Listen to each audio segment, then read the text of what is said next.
Hey everyone, what I've got here is the Microsoft Surface Pro 6 and I've had this one day. So what I would like to do in this video is a first impressions video. This is not a complete review.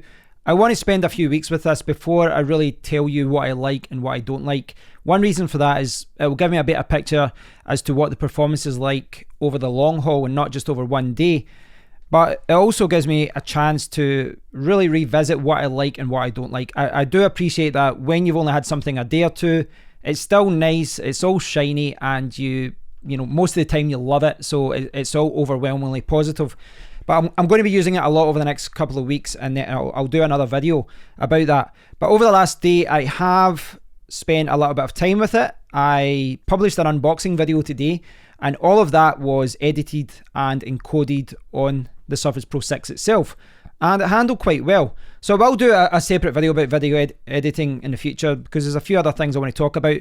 But as far as video editing goes, for a basic video, it actually performed pretty well. It was using most of my RAM though. That is a concern. I've got the i5 model. It's got 8GB of RAM and 250GB of storage. So storage is something I'll need to perhaps expand later with, you know, you can do it with a micro SD card, and you can buy like a portable SSD so that you can offload all the files that you need. But yeah, I'd just like to give you my first impressions about this, and then what I'd like to do is load up the laptop itself and show you the specifications and test the camera and the microphone, just to give you a kind of overall picture as to what this can do. But it's not a full review. So C was asking about this yesterday in the comment area, and I know some of you are familiar with this. You're familiar with what this is like, what it's like to use. Now, you can't talk about the Surface Pro range without talking about the form factor and the way that this works. Firstly, design-wise, this thing is absolutely gorgeous. It's just a beautiful thing to look at. You know, from a technology point of view, this thing is fantastic. There's a lot of sacrifices that have been made to make it thin and light and sexy and expensive. But yes, it works really well. Like, all you have to do is, you've got this type cover keyboard, right? And it's magnetic. And the good thing about it is you can just take it off at any time and just use this as a big tablet.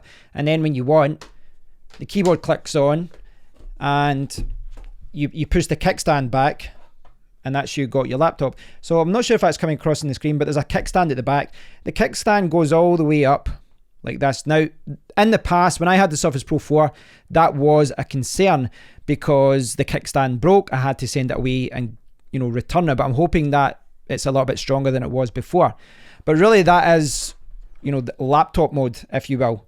And you can change that kickstand to adjust to it. For example, I had this in tablet mode last night, i.e. I took off the keyboard and I had the stand higher up so that it was more kind of in my face. But the type cover as well works as a cover.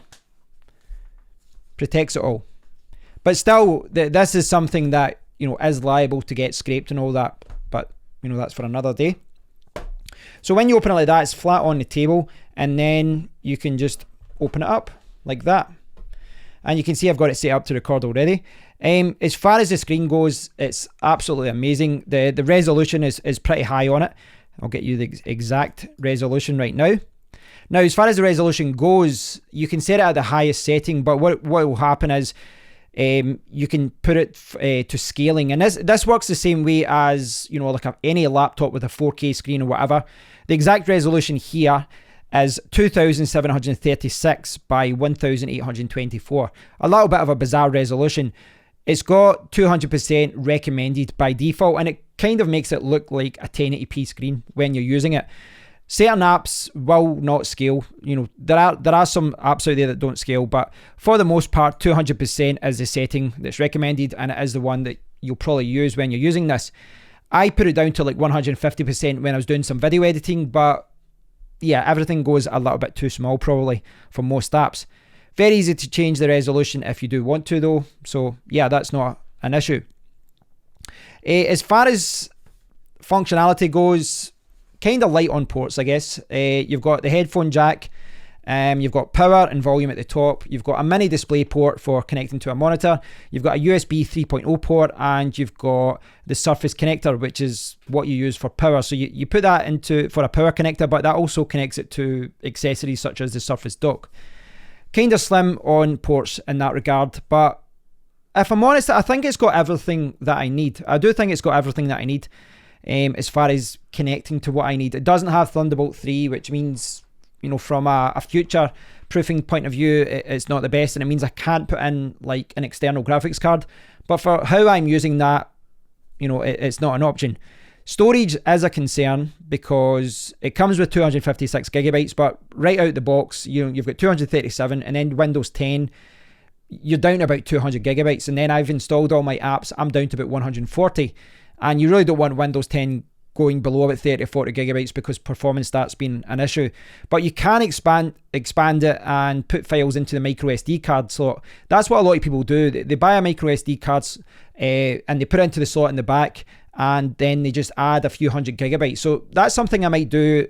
I realize that the read and write speeds for a micro SD card slot, a micro SD card isn't going to have the fastest speeds, but if you buy a kind of semi-average 4K micro SD card at 128, 256 or 400 gigabytes, you should be able to get like 80 megabytes per second write speeds as far as copying files over. So I'll maybe do that just to store files that I need, but I'll install apps on the main SSD. One of the things I really like about this, apart from the design, is the fact that you've got two really good cameras, and the microphone is quite good as well. You will see that soon when I look at the specs, but it's got an 8 megapixel camera on the back, and it's got a 5 megapixel camera on the front. And the one at the front as well is the Windows Hello. So what it means is, if I put this on, and hopefully you guys can see that, I power it on, and if I just look at it, it comes on. It recognizes me even with these big headphones on. That is a really cool feature. This feature's been out for years on laptops, but it works in the dark. It worked last night, even when I was in bed. It worked quite well as far as opening it up, and it's secure. And you can buy a type cover that's got a fingerprint sensor, but I'm happy with PIN and password and the Windows camera. And it means that when you just open it up, it just sees you and it unlocks everything. It does save a little bit of time, so that's quite a cool feature, as the mics and all that. One of the concerns I had obviously was performance, and there are some workarounds with the storage, as I was saying there, and I am going to be limited with the RAM, and it's going to limit how many things I do at once. But I did save myself a lot of money by opting for the 8 gigabytes version, and it's certainly not slow. This has got DDR3 RAM, but it's certainly not slow. It can perform quite well, and when you're moving around and navigating things, it's pretty snappy. So far you've been looking at this, and you're seeing it from the camera here, and you've probably not got a good idea as to what this is like actually using it from a navigation point of view. So what I'd like to do at this point is jump over to this, and I'm actually going to use the Surface Pro 6 to record me just messing around with it. And what it's going to allow me to do is to show you the specifications and just show you, how it performs in real life. So let's jump over now. I'm going to use the webcam built into the Surface Pro 6, and I'm also going to use the microphone built into the Surface Pro 6 rather than this big expensive mic. I'll use the mic and I'll use the webcam built into the Surface Pro 6. It's a good excuse and a good reason to give you guys a demonstration as to what this can actually do. So now I am using my Surface Pro 6. I'm not using the big microphone, and I'm not using my headphones, because this is the general mic, the mic that's built into the Surface Pro 6.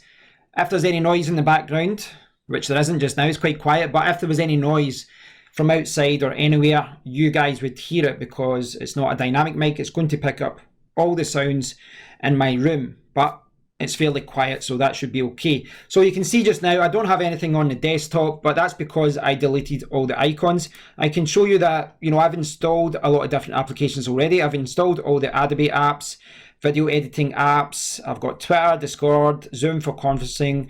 I've not put Firefox on there yet, but I've got Chrome, Edge, some things for websites. I've put Deezer Music on it, and I've got Plex as well.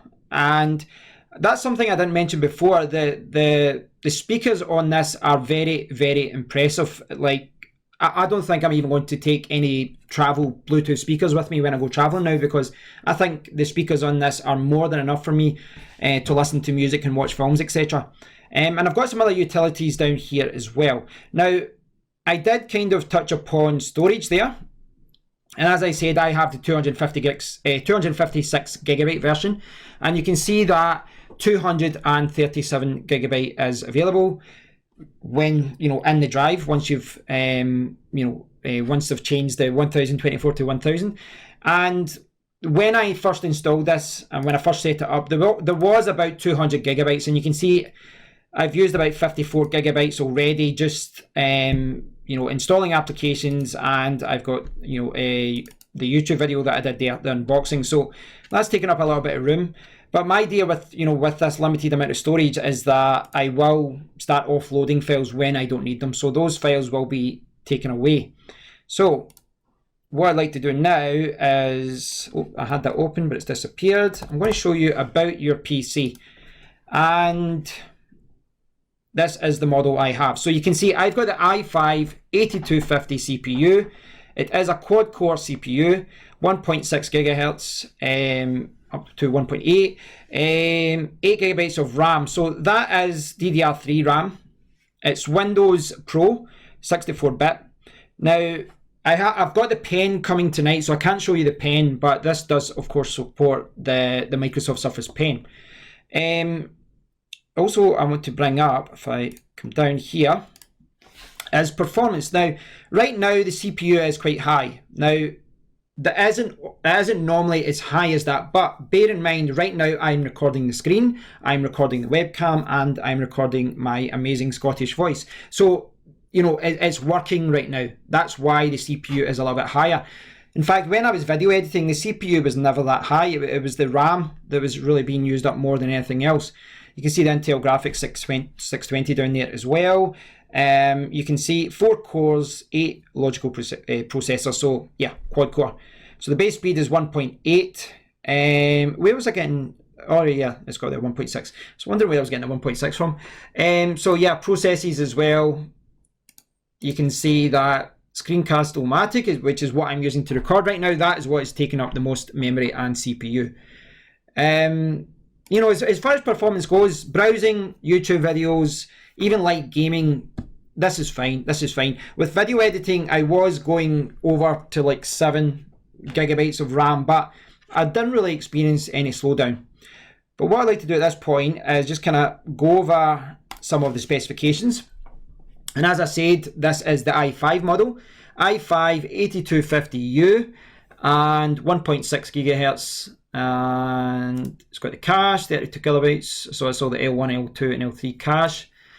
Microsoft Surface Pro 6, DDR3 RAM, 8 gigabytes. Now, the DRAM frequency there, 930, which basically means it's 1850 or so, 1850 megahertz. So DDR3, 1850 megahertz, there or thereabouts. And it's got some other information there. But just before I started recording there, I did a speed test, and this is what I got. I got read speeds of 1631.3 and write speeds of 746.6. So this is probably one area where I think that Microsoft has maybe skimped over. They should have really put in a better SSD, in my opinion, certainly because of the price. But it's not a slouch, it's not a slow computer, in no shape or form. But 746.6, if you get like a 960, you're going to get, a couple of thousand. And I've got the 970 Evo Plus to use soon. That is like 3,500 read and write. It's the speeds on these things are insane.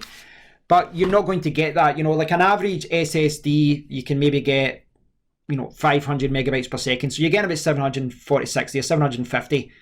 It's not bad. It really isn't bad. It's pretty quick, but if you're doing video editing or Photoshop or After Effects or anything kind of graphical, those read and write speeds are important to note. But I have been looking at portable SSDs that I can maybe get 550 read and write. So from a storage and kind of performance point of view, I am looking at external SSDs as well, which will give me slightly less performance, but will expand my storage. But you can see the specifications here, you know, across all these applications. And this is my first time using the 8250U, but after a day, and of course my opinion always does change over time once you've used something and you appreciate the limitations, but my first impressions of the 8250U CPU is quite impressive. It does seem to be pretty quick, and it does seem to handle everything I've been throwing at it.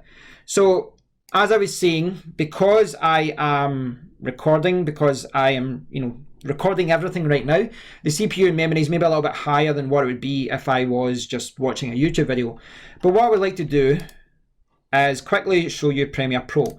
Now, as I said, I will do a different video about Premiere Pro. I do think it's worth doing a separate video about Premiere Pro and Photoshop. But I just want to show you the unboxing video that I did. And keep an eye on this CPU just to see what happens here. So it's always interesting to see, you know, what happens, to get an understanding of what applications are spiking CPU and memory, etc. So that is a concern. If this CPU goes too high, the video and the audio will go really bad and it will be unusable. But you can see once Premiere Pro has loaded up, it's okay. So I'll bring that down. I'll show you the unboxing video. Now, as far as videos go, this was a very kind of basic video. There wasn't much to it. It's just one big, like one or two little clips, all kind of clipped together. 3 different separate clips, all clipped together. And you can see the video there. Now, I am a little bit reluctant to do too much here in case the video and audio goes bad. But if I start playing it there and see exactly what is inside the box. Considering that I'm doing other things right now, it's pretty good that I can play that back. It is loading already. And if I try and go full screen, no, this works very easily. It works really well. All you have to do is just connect it. So, as I said, I'll do a separate video about video editing. Right now, I'm a little bit conscious about the fact that you know, I'm close to going high with the CPU, etc. But what I wanted to do here really was just to show you the specifications, show you the storage, etc., and just show you how this handles different things. So from a video editing point of view, when you're encoding, you certainly use a lot of RAM, but for playing back and editing, it actually seems like this is going to be really well. And this was really good. This was a concern for me because I was thinking about paying more for the 16GB model, but for what I need this for, as far as using this when traveling, etc., I do think this is going to be okay. If I go to YouTube, oh, I put my name in backwards. I was going to just put in YouTube mode in, then I realised that there were other people there. So here is a random video that's popped up,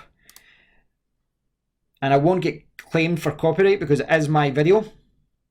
Hey everyone, Kevin here. Now I'm not recording the computer audio right now, so you guys won't hear this, but good. What I'd like to do, you can see that about YouTube Red. Now YouTube, it's playing okay.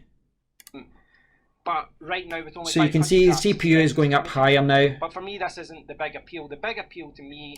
But the CPU wouldn't be doing as much if I wasn't recording a webcam and recording my audio right now. As I said though, I do think that for an i5-8250U, I am pretty impressed. I do think this does everything that I'm hoping that it does. It's quite a snappy little machine, but over time, you know, computers do generally get a little bit slower when you install more applications. But I've got most of the applications that I want just now. What I have to do, and I think what most people have to do if you're getting the i5 256 or 128GB model, is to be pretty active with offloading files to the micro SD card or to an external SSD. Try and keep as much storage as you can in the main SSD so that performance is not affected. So the screen recording that you just saw there is actually being encoded now on the Surface Pro. It shows that this is a capable little laptop and it can do video. What I should do, and it's a good excuse to show you this, is charge it up because I'm doing video. And this is another cool feature about this, is that it's magnetic and it just clicks on, the little white light goes on. Now, one thing I didn't really talk about there was I've got the i5, which obviously is not as quick as the i7. I think it's about, you know, across the board, maybe 10% slower. But the i5 doesn't have a fan. So with the i7, when you're getting that hyper-threading, you're going to set off the fan. With the Surface Pro 4, the fans were really loud. Now, I haven't tested it myself, but apparently with the new i7 and the Surface Pro 6, the fans aren't that bad anymore. So if you are thinking about getting the i7, don't worry. Apparently, they're not supposed to be that bad. I'm saying apparently, I've not tested it myself, but apparently the fans in the i7 aren't that bad. But in the i5, well, this is encoding a video and it's not doing anything. There's no noise. When I was showing you the video there, I said that you won't be able to hear the video, but I forgot that I was recording the audio from the Surface Pro 6 itself. So you probably heard the audio there a little bit. And if I just open up a YouTube video, I think it is worth noting that again. I did mention that in the clip there, but if I click play, this is a copyright video on YouTube. And what I'm going to do is turn it up and unmute it. I don't unmute there, I don't know why. So right now, it's at 62%. Now I'm going to put this up high, which is going to be annoying.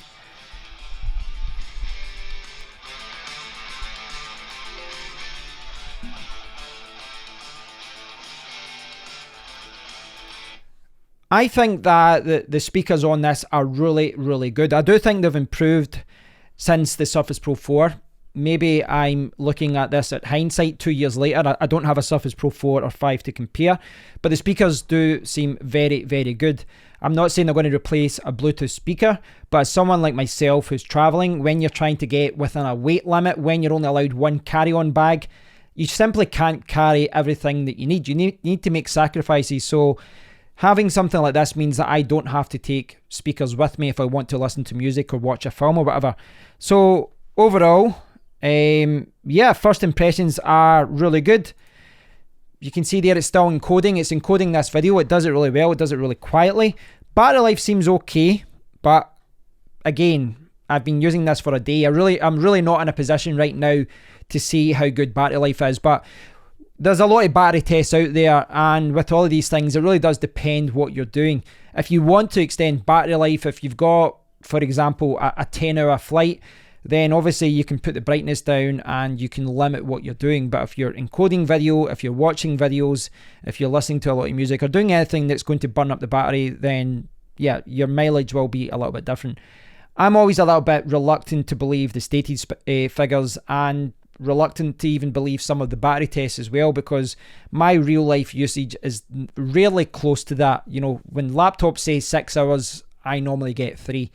So I will spend some time with it more to get a better understanding of what you can get from this from a battery life point of view. But I think this is going to be okay for most people on a flight or you know, on a train journey or something like that. The disappointing thing about this, of course, is that it doesn't charge with Thunderbolt 3 because there isn't a Thunderbolt 3 port. I think in the next version, I'm sure we will see it, but in the Surface Pro 7, I'd love to see a Thunderbolt 3 port. One for transfer rates, for SSDs and for everything else, but also for charging. I think that other companies are doing the right thing and making devices easier to charge, certainly the ultra low voltage ones. But as I said many times in my other videos, this is an amazing device, but it is one that does have some sacrifices with only one USB 3.0 port, etc. But if you can work around these limitations and you know what this can do and what it can't do, then I think this is a fantastic device. And I was going to close it over there, but I better not because this is encoding video. And yeah, I really just love the form factor. At a desk, this is fantastic, but on your lap, it doesn't seem as bad as I thought it was before. You know, just sitting it on your lap. And the great thing about this is at any time you can take this off and just keep it like a tablet, which is really good as well if you're watching movies and you don't want the keyboard in the way as well. So yeah, overall, very, very pleased with it. And I know this has been a kind of long-ish video, but don't consider this an extensive review. Please don't, because my opinions of certain things may change over the coming weeks. But I'm going to be looking at getting the most from this and accepting what it can do and what it can't do. I've got the Surface Pen coming tonight, so I'm going to see how that works. I find myself using the pen a lot with the older version because, you know, for navigation and all that, it just made it a more enjoyable experience. But I'm also going to be looking at different ways for to increase storage. The micro SD card slot is an obvious one, and it's probably the most easy and practical fix, and one of the cheapest ones as well. But you're not going to get fast speeds with that, so really it's just about moving files there to keep your main SSD fresh and keep it the storage a little bit better. That's a terrible word to use. I've been talking too long. You know what I mean. Yeah, like buy a micro SD card, offload the files that aren't important, and keep all your apps on the main SSD. I think that is the way to go. But thanks for watching, guys. I know that some of you are familiar with this already. I know some of you might not know about this at all. But if you're looking for the i5 model, if you are doing video editing and you're doing it a lot, there is a good argument for going for the 16GB model to get that additional RAM. Certainly that is the area that concerned me the most, but I will say that after editing a video on this, because I will really be using this 1 week at a time, 2 days or 3 days at a time at most. I'm not doing extensive videos, I'm not doing, you know, big huge videos with lots of different clips and rendering. I think I'll be okay with the 8GB version. But if you are a YouTuber and you're going to a conference and you're doing lots of videos, you should maybe pony up the extra cash and go with the higher model. But I think that, you know, after a day, I think that I'll be okay with this version. And I know I've been talking about i5 versus i7 and 8GB versus 16GB and talking about storage a lot, but because the RAM is soldered, because the SSD is soldered, you really have to try and get the right model from day one, because what you buy is what you're going to have for the next few years. So try and get the right model. Looking at the fact that 256GB, I only had 200GB left, and then I've used another 55 just by installing the apps that I need, I would probably try and I wouldn't advise people to get the 128GB, but I know some people that do have the 128GB and they say it's fine if you offload files and all that. But I think the 256 is probably the minimum that you want for doing any kind of, you know, productivity. I think you're going to be fighting with storage a lot. I'm going to be fighting with storage with this, and this is the 256 model. But I think with 128, you know, if I had the 128 model, I would have 15GB left, put it that way, and I've only been using this a day. So I think that the 128, I think with Windows 10, with, you know, once it's formatted and all that, I don't think it's enough. But there are people out there using 128 and they're happy with it. They've used the micro SD card, they're using external USB drives, and they're managing with it. But I would say for the price difference, go a little bit extra and get the 256 and the 512, personally. But anyway, don't take my thoughts here as gospel. I'm a guy that's only been using this for 1 day.